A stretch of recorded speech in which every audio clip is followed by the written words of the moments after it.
Tomb by H.P. Lovecraft. Sedibus ut soltem placidis in morte quiscam. Virgil. In relating the circumstances which have led to my confinement within this refuge for the demented, I am aware that my present position will create a natural doubt of the authenticity of my narrative. It is an unfortunate fact that the bulk of humanity is too limited in its mental vision to weigh with patience and intelligence those isolated phenomena, seen and felt only by a psychologically sensitive few, which lie outside its common experience.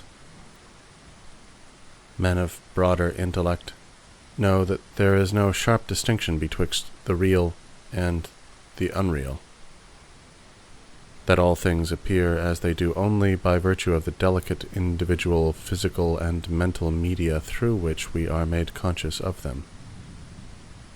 But the prosaic materialism of the majority condemns as madness the flashes of supersight, which penetrate the common veil of obvious empiricism. My name is Jervis Dudley, and from earliest childhood I have been a dreamer and a visionary. Wealthy beyond the necessity of a commercial life, and temperamentally unfitted for the formal studies and social recreations of my acquaintances, I have dwelt ever in realms apart from the visible world, spending my youth and adolescence in ancient and little-known books, and in roaming the fields and groves of the region near my ancestral home. I do not think that what I read in these books or saw in these fields and groves was exactly what other boys read and saw there. But of this I must say little, since detailed speech would but confirm those cruel slanders upon my intellect which I sometimes overhear from the whispers of the stealthy attendants around me. It is sufficient for me to relate events without analyzing causes. I have said that I dwelt apart from the visible world, but I have not said that I dwelt alone.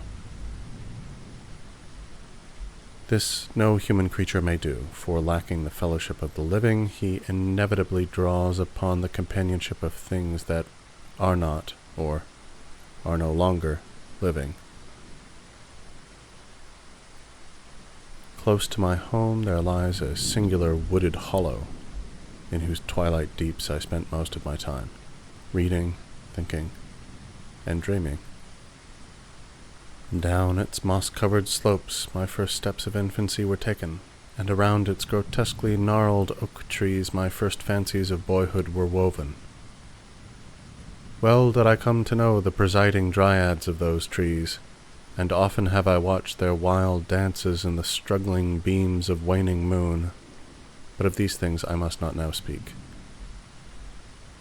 I will tell only of the lone tomb in the darkest of the hillside thickets, the deserted tomb of the Hydes, an old and exalted family whose last direct descendant had been laid within its black recesses many decades before my birth. The vault to which I refer is an ancient granite, weathered and discolored by the mists and dampness of generations. Excavated back into the hillside, the structure is visible only at the entrance. The door, a ponderous and forbidding slab of stone, hangs upon rusted iron hinges and is fastened ajar, in a queerly sinister way by means of heavy iron chains and padlocks, according to a gruesome fashion of half a century ago. The abode of the race, whose scions are inurned, had once crowned the declivity which holds the tomb, but had long since fallen victim to the flames which sprang up from a disastrous stroke of lightning. Of the midnight storm which destroyed this gloomy mansion, the older inhabitants of the region sometimes speak in hushed and uneasy voices, alluding to what they call divine wrath, in a manner that in later years vaguely increased the always strong fascination which I felt for the forest-darkened sepulchre. One man only had perished in the fire. When the last of the hides was buried in this place of shade and stillness, the sad urnful of ashes had come from a distant land, to which the family had repaired when the mansion burned down. No one remains to lay flowers before the granite portal, and few care to brave the depressing shadows which seem to linger strangely about the water-worn stones.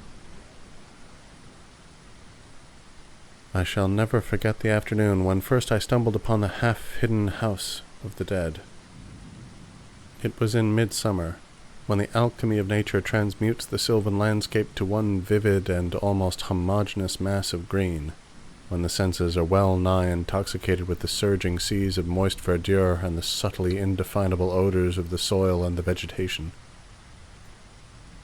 In such surroundings, the mind loses its perspective. Time and space become trivial and unreal, and echoes of a forgotten prehistoric past beat insistently upon the enthralled consciousness. All day I had been wandering through the mystic groves of the hollow, thinking thoughts I need not discuss, and conversing with things I need not name. In years a child of 10, I had seen and heard many wonders unknown to the throng, and was oddly aged in certain respects. When, upon forcing my way between two savage clumps of briars, I suddenly encountered the entrance of the vault, I had no knowledge of what I had discovered. The dark blocks of granite, the door so curiously ajar, and the funereal carvings above the arch aroused in me no associations of mournful or terrible character. Of graves and tombs I knew and imagined much, but had, on account of my peculiar temperament, been kept from all personal contact with churchyards and cemeteries. The strange stone house on the woodland slope was to me only a source of interest and speculation, and its cold, damp interior, into which I vainly peered through the aperture so tantalizingly left, contained for me no hint of death or decay. But in that instant of curiosity was born the madly unreasoning desire which has brought me to this hell of confinement, spurred on by a voice which must have come from the hideous soul of the forest. I resolved to enter the beckoning gloom in spite of the ponderous chains which barred my passage. In the waning light of day I alternately rattled the rusty impediments with a view to throwing wide the stone door, and essayed to squeeze my slight form through the space already provided, but neither plan met with success. At first curious, I was not frantic, and when in the thickening twilight I returned to my home, I had sworn to the 100 gods of the grove that at any cost I would someday force an entrance to the black, chilly depths that seemed calling out to me. The physician with the iron-gray beard who comes each day to my room once told a visitor that this decision marked the beginnings of a pitiful monomania. But I will leave final judgment to my readers when they shall have learned all. The months following my discovery were spent in futile attempts to force the complicated padlock of the slightly open vault, and in carefully guarded inquiries regarding the nature and history of the structure. With the traditionally receptive ears of the small boy, I learned much, though an habitual secretiveness caused me to tell no one of my information, or my resolve. It is perhaps worth mentioning that I was not at all surprised or terrified on learning of the nature of the vault. My rather original ideas regarding life and death had caused me to associate the cold clay with the breathing body in a vague fashion, and I felt that the great sinister family of the burned-down mansion was in some way represented within the stone space I sought to explore.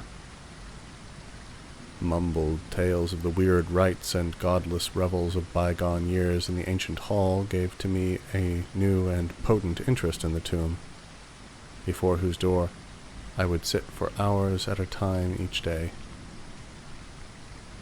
Once I thrust a candle within the nearly closed entrance, but could see nothing save a flight of damp stone steps leading downward. The odor of the place repelled yet bewitched me. I felt I had known it before, in a past remote beyond all recollection, beyond even my tenancy of the body I now possess. The year after I first beheld the tomb, I stumbled upon a worm-eaten translation of Plutarch's Lives in the book-filled attic of my home. Reading the life of Theseus, I was much impressed by that passage telling of the great stone beneath which the boyish hero was to find his tokens of destiny whenever he should become old enough to lift its enormous weight. This legend had the effect of dispelling my keenest impatience to enter the vault, for it made me feel that the time was not yet ripe. Later, I told myself, I should grow to a strength and ingenuity which might enable me to unfasten the heavily chained door with ease. But until then, I would do better by conforming to what seemed the will of fate. Accordingly, my watches by the dank portal became less persistent, and much of my time was spent in other, though equally strange, pursuits. I would sometimes rise very quietly in the night, stealing out to walk in those churchyards and places of burial from which I had been kept by my parents. What I did there I may not say, for I am not now sure of the reality of certain things, but I know that on the day after such a nocturnal ramble, I would often astonish those about me with my knowledge of topics almost forgotten for many generations. It was after a night like this that I shocked the community with a queer conceit about the burial of the rich and celebrated Squire Brewster, a maker of local history who was interred in 1711, and whose slate headstone, bearing a graven skull and crossbones, was slowly crumbling to powder. In a moment of childish imagination, I vowed not only that the undertaker, Goodman Simpson, had stolen the silver-buckled shoes, silken hose, and satin small-clothes of the deceased before burial, but that the squire himself, not fully inanimate, had turned twice in his mound-covered coffin on the day of interment. But the idea of entering the tomb never left my thoughts, being indeed stimulated by the unexpected genealogical discovery that my own maternal ancestry possessed at least a slight link with the supposedly extinct family of the Hydes. Last of my paternal race, I was likewise the last of this older and more mysterious line. I began to feel that the tomb was mine, and to look forward with hot eagerness to the time when I might pass within that stone door and down those slimy stone steps in the dark. I now formed the habit of listening very intently at the slightly open portal, choosing my favorite hours of midnight stillness for the odd vigil. By the time I came of age, I had made a small clearing in the thicket before the mold-stained facade of the hillside, allowing the surrounding vegetation to encircle and overhang the space like the walls and roof of a sylvan bower. This bower was my temple, the fastened door my shrine, and here I would lie outstretched on the mossy ground, thinking strange thoughts and dreaming of strange dreams. The night of the first revelation was a sultry one. I must have fallen asleep from fatigue, for it was with a distinct sense of awakening that I heard the voices. Of those tones and accents I hesitate to speak, of their quality I will not speak, but I may say that they presented certain uncanny differences in vocabulary, pronunciation, and mode of utterance. Every shade of New England dialect, from the uncouth syllables of the Puritan colonists to the precise rhetoric of 50 years ago, seemed represented in that shadowy colloquy, though it was only later that I noticed the fact. At the time, indeed, my attention was distracted from this matter by another phenomenon, a phenomenon so fleeting that I could not take oath upon its reality. I barely fancied that, as I awoke, a light had been hurriedly extinguished within the sunken sepulchre. I do not think I was either astounded or panic-stricken, but I know that I was greatly and permanently changed that night. Upon returning home, I went with much directness to a rotting chest in the attic, wherein I found the key which, next day, unlocked with ease the barrier I had so long stormed in vain. It was in the soft glow of late afternoon that I first entered the vault on the abandoned slope. A spell was upon me, and my heart leapt with an exultation I can but ill describe. As I closed the door behind me and descended the dripping steps by the light of my lone candle, I seemed to know the way. And though the candle sputtered with the stifling reek of the place, I felt singularly at home in the musty charnel house air. Looking about me, I beheld many marble slabs bearing coffins, or the remains of coffins. Some of these were sealed and intact, but others had nearly vanished, leaving the silver handles and plates isolated amidst certain curious heaps of whitish dust. Upon one plate, I read the name of Sir Geoffrey Hyde, who had come from Sussex in 1640, and died here a few years later. In a conspicuous alcove was one fairly well-preserved and untenanted casket, adorned with a single name which brought me both a smile and a shudder. An odd impulse caused me to climb upon the broad slab, extinguish my candle, and lie down within the vacant box. In the grey light of dawn, I staggered from the vault and locked the chain of the door behind me. I was no longer a young man, though but 21 winters had chilled my bodily frame. Early rising villagers who observed my homeward progress looked at me strangely, and marveled at the signs of ribald revelry which they saw in one whose life was known to be sober and solitary. I did not appear before my parents till after a long and refreshing sleep. Henceforth, I haunted the tomb each night, seeing, hearing, and doing things I must never reveal. My speech, always susceptible to environmental influences, was the first thing to succumb to the change, and my suddenly acquired archaism of diction was soon remarked upon.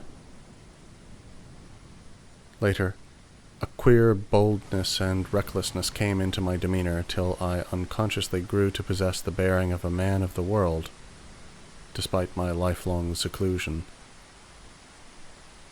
My formerly silent tongue waxed voluble with the easy grace of a Chesterfield or the godless cynicism of a Rochester. I displayed a peculiar erudition, utterly unlike the fantastic, monkish lore over which I had pored in youth, and covered the fly-leaves of my books with facile impromptu epigrams which brought up suggestions of Gay, Prior, and the sprightliest of Augustan wits and rhymesters. One morning at breakfast I came close to disaster by declaiming in palpably licorice accents an effusion of 18th century bacchanalian mirth, a bit of Georgian playfulness never recorded in a book, which read something like this. "Come hither, my lads, with your tankards of ale, and drink to the present before it shall fail. Pile each on your platter a mountain of beef, for 'tis eating and drinking that bring us relief. So fill up your glass, so life will soon pass. When you're dead, you'll ne'er drink to your king or your lass. Anacreon had a red nose, so they say, but what's a red nose if you're happy and gay? Gad split me, I'd rather be red whilst I'm here than white as a lily and dead half a year.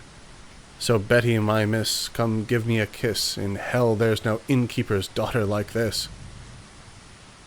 Young Harry, propped up just as straight as he's able, will soon lose his wig and slip under the table, but fill up your goblets and pass 'em around. Better under the table than under the ground. So revel and chaff as ye thirstily quaff. Under 6 feet of dirt 'tis less easy to laugh. The fiend strike me blue, I'm scarce able to walk, and damn me if I can stand upright or talk. Here, landlord, bid Betty to summon a chair, I'll try home for a while, for my wife is not there. So lend me a hand, I'm not able to stand, but I'm gay whilst I linger on top of the land. About this time I conceived my present fear of fire and thunderstorms. Previously indifferent to such things, I had now an unspeakable horror of them, and would retire to the innermost recesses of the house whenever the heavens threatened an electrical display. A favorite haunt of mine during the day was the ruined cellar of the mansion that had burned down, and in fancy I would picture the structure as it had been in its prime. On one occasion I startled a villager by leading him confidently to a shallow sub-cellar, of whose existence I seemed to know, in spite of the fact that it had been unseen and forgotten for many generations. At last came that which I had long feared. My parents, alarmed at the altered manner and appearance of their only son, commenced to exert over my movements a kindly espionage which threatened to result in disaster. I had told no one of my visits to the tomb, having guarded my secret purpose with religious zeal since childhood. But now I was forced to exercise care in threading the mazes of the wooded hollow, that I might throw off a possible pursuer. My key to the vault I kept suspended from a cord around my neck, its presence known only to me. I never carried out of the sepulchre any of the things I came upon whilst within its walls. One morning, as I emerged from the damp tomb and fastened the chain of the portal with none too steady hand, I beheld in an adjacent thicket the dreaded face of a watcher. Surely the end was near, for my bower was discovered, and the objective of my nocturnal journeys revealed. The man did not accost me, so I hastened home in an effort to overhear what he might report to my careworn father. Were my sojourns beyond the chained door about to be proclaimed to the world? Imagine my delighted astonishment on hearing the spy inform my parent in cautious whisper that I had spent the night in the bower outside the tomb. My sleep-filmed eyes fixed upon the crevice where the padlocked portal stood ajar. By what miracle had the watcher been thus deluded? I was now convinced that a supernatural agency protected me. Made bold by this heaven-sent circumstance, I began to resume perfect openness in going to the vault, confident that no one could witness my entrance.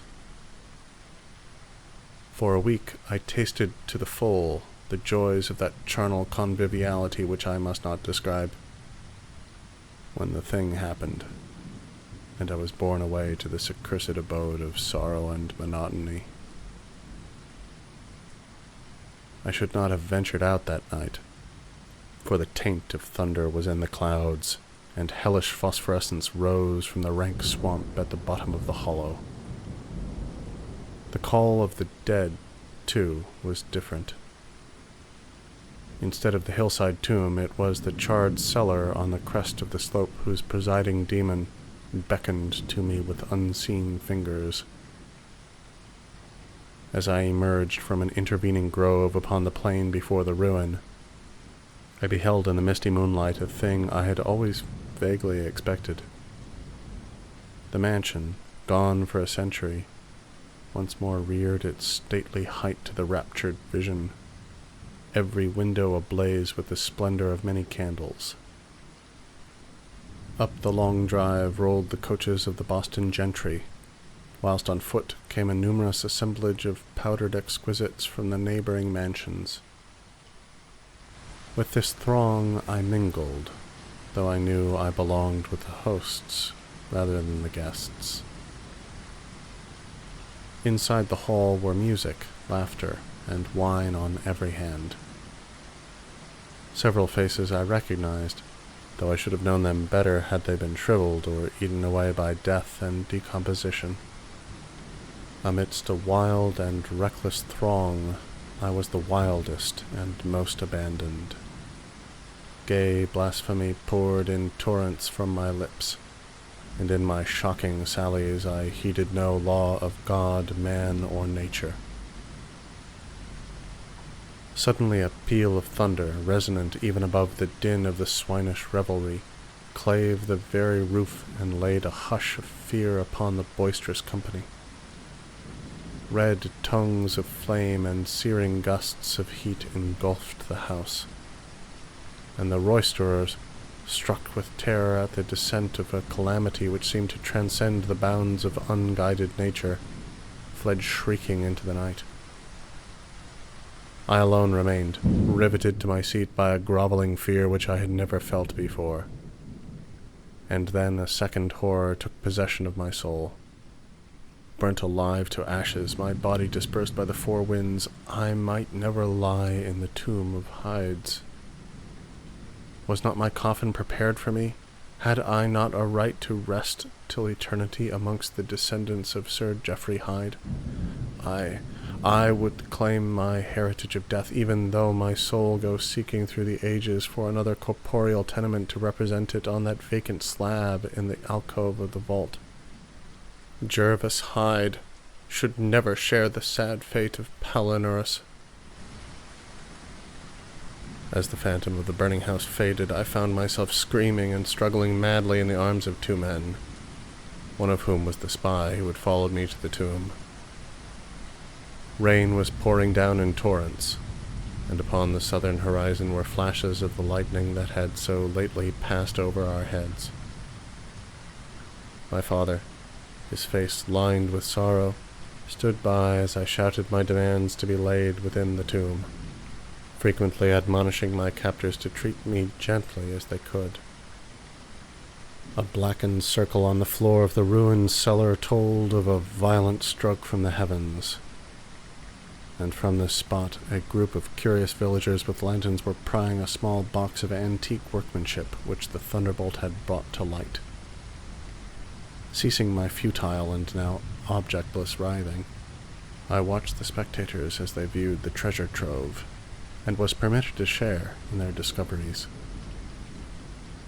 The box, whose fastenings were broken by the stroke which had unearthed it, contained many papers and objects of value, but I had eyes for one thing alone. It was the porcelain miniature of a young man in a smartly curled bag-wig, and bore the initials J.H. The face was such that, as I gazed, I might as well have been studying my mirror. On the following day, I was brought to this room with the barred windows, but I have been kept informed of certain things through an aged and simple-minded servitor, for whom I bore a fondness in infancy, and who, like me, loves the churchyard. What I have dared relate of my experiences within the vault has brought me only pitying smiles. My father, who visits me frequently, declares that at no time did I pass the chained portal, and swears that the rusted padlock had not been touched for 50 years when he examined it. He even says that all the village knew of my journeys to the tomb, and that I was often watched as I slept in the bower outside the grim facade, my half-open eyes fixed on the crevice that leads to the interior. Against these assertions, I have no tangible proof to offer, since my key to the padlock was lost in the struggle on that night of horrors. The strange things of the past which I learnt during those nocturnal meetings with the dead he dismisses as the fruits of my lifelong and omnivorous browsing amongst the ancient volumes of the family library. Had it not been for my old servant Hiram, I should have by this time become quite convinced of my madness. But Hiram, loyal to the last, has held faith in me, and has done that which impels me to make public at least a part of my story. A week ago, he burst open the lock which chains the door of the tomb perpetually ajar, and descended with a lantern into the murky depths. On a slab in an alcove he found an old but empty coffin, whose tarnished plate bears the single word, Jervis. In that coffin, and in that vault, they have promised me I shall be buried.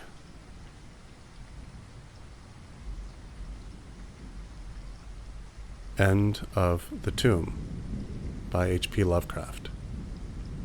This recording is in the public domain.